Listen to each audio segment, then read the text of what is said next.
भाई जैसा उम्मीद थी वही हुआ। अरमान मलिक ने टीम बी को नॉमिनेट किया है इस पूरे टास्क में। टास्क रखा ही क्यों था जब अरमान को अपने ही साथियों को जिताना था।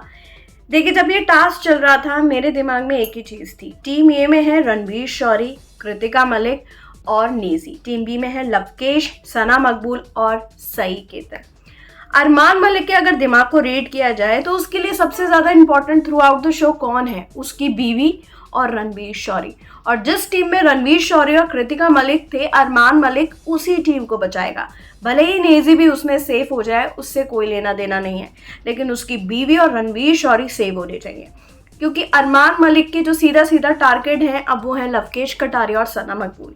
और ये दोनों ही ग्रुप्स जो हैं एक दूसरे से, जो इनका लवकेश का ग्रुप था और अरमान मलिक का ग्रुप था, ये एक दूसरे की तनातनी इनकी हमेशा देखने को मिलती है।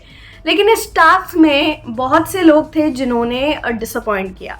सबसे ज़्यादा तो गालियां देने का मन कर रहा है सई केतन राव को। वो बंदा इस शो में कर क्या रहा है और वो फिनाले तक पहुंच भी कैसे गया।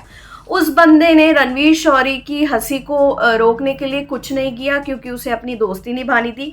दिस इज फिनाले वीक, तुम्हें जीतना है, तुम्हें इस गेम में अब अपनी पहचान बनानी है। और वैसे भी आपका तो मीडिया ने भी यही बोल दिया था कि सही केतन आप तो फुस्की बॉम्ब निकले, और उसने आज इस टास्क में कुछ भी ना करके ये साबित कर दिया कि वो फुस्की बॉम्ब है। अच्छा हुआ कि सई केतन नॉमिनेट हो गए हैं, वही जाएंगे इस इविक्शन में। सना मकबूल और लवकेश बहुत ही स्ट्रॉन्ग कंटेस्टेंट हैं और इनकी तगड़ी फैन फॉलोइंग है, इसलिए सई केतन का इविक्ट होना बनता ही बनता है। अब टास्क की बात करूं तो सना मकबूल ने भी थोड़ा बहुत डिसअपॉइंट किया, क्योंकि रणवीर शौरी की हंसी को रोकने के लिए सारी मेहनत लवकेश कटारिया ही करते रहे। वो सामान लेकर आए, वो चीज़ें लेकर आए, लेकिन सना मकबूल नहीं ये मत कर, नहीं वो मत कर, क्योंकि उसे ये डर था अगर हम में से कोई गया तो हमारे ऊपर भी बैकफायर हो सकता है। ठीक है मान लिया, लेकिन टास्क के नाम पे कुछ तो परफॉर्म करो। यहाँ मैं कृतिका की तारीफ करना चाहूँगी। वो बंदी भले ही बोलती है तो बहुत इरिटेटिंग लगती है, लेकिन वो कॉन्स्टेंटली बोलती रही। डिस्ट्रैक्ट करने की उसने पूरी कोशिश की लवकेश को, और कृतिका ने इस टास्क में अपना बेस्ट दिया है। सना मकबूल से अच्छा परफॉर्म किया है कृतिका ने। लेकिन वही वाली बात है ना, टास्क ही दिखा देता है कि कौन कितने पानी में है।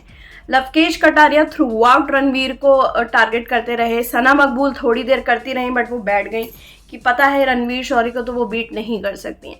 लेकिन जब लवकेश को करने की बारी आई, लवकेश थोड़ा वीक पड़े, लेकिन उस बंदे ने हिम्मत दिखाई, वो डटे रहे। सना मकबूल तब बोल रही थी जब लवकेश लटके हुए थे, उस बंदी को उसका मोराल बनाना चाहिए था। लेकिन वही है ना, क्या ही बोलूँ अब मैं। सना मकबूल ने बहुत डिसअपॉइंट किया है। लेकिन अरमान मलिक भैया, हैट्स ऑफ टू यू।